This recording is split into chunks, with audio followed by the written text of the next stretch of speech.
എന്താ പറ്റി? അതാണ് പൂച്ച. പൂച്ച അടിച്ചു. ഏത് പൂച്ച? നീ എന്നെ വില പറയാൻ. ഏത് പൂച്ച അടിച്ചു? രവന ടെടി കിട്ടുപോയി. എന്റെ കാലിന്റെ കീഴുവന്ന് കരഞ്ഞടി. ഞാൻ ഓടി ചോടറ കേട്ടില്ല. അവന് തല വെട്ടി കൊടുക്കാനായിട്ട് വെട്ടിക്കൊണ്ടിരുന്നപ്പോ അവന്റെ വാലയൊക്കെ ചവിട്ടി.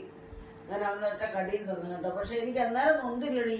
കണക്കായി പൂച്ചയെ പിടിച്ച് കീഴ് വെച്ചു.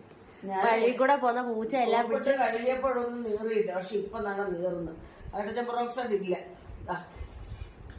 ഇഞ്ചക്ഷൻ പോലും എടുക്കാത്ത പൂച്ചയാ വെല്ലോടം ഒക്കെ നടക്കുന്നത്. അതിന്റെ കുഴപ്പമല്ല മക്കളെ, അത് ഒരു പാവം പൂച്ച. പക്ഷെ ആ ചവിട്ടിയെ കടിക്കാത്ത പാമ്പുണ്ടോ?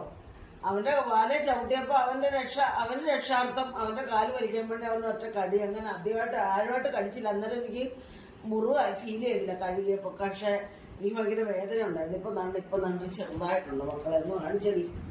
ഇതാ മക്കളെ, ഈ ഒരു പോറല്ല.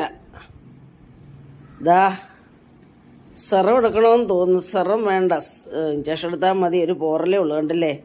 മനഃപൂർവ്വം അങ്ങനെയൊന്നും ചെയ്യത്തില്ല മക്കളെ. അവന് നല്ല സ്നേഹമാണ് എന്നോടേ.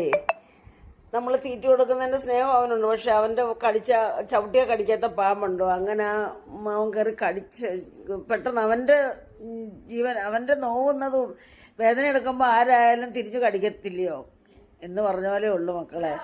കുഴപ്പമില്ല. ഞാൻ ഇഞ്ചക്ഷൻ എടുക്കാൻ പോകും. ഇഞ്ചക്ഷൻ എടുത്തേ പറ്റൂ. കാരണം എടുക്കണം, നമുക്ക് വേണ്ട. ഞാൻ എന്നും ഇഞ്ചക്ഷൻ എടുക്കും മക്കളെ. ഇവിടെ പട്ടിയും പൂച്ചയൊക്കെ ഉള്ള വീടല്ലയോ. ഇടയ്ക്കൊക്കെ ഇഞ്ചക്ഷനൊക്കെ നിങ്ങളൊക്കെ അറിയാതൊക്കെ കാലിലൊക്കെ ആണല്ലോ. അപ്പം ശരി മക്കളെ.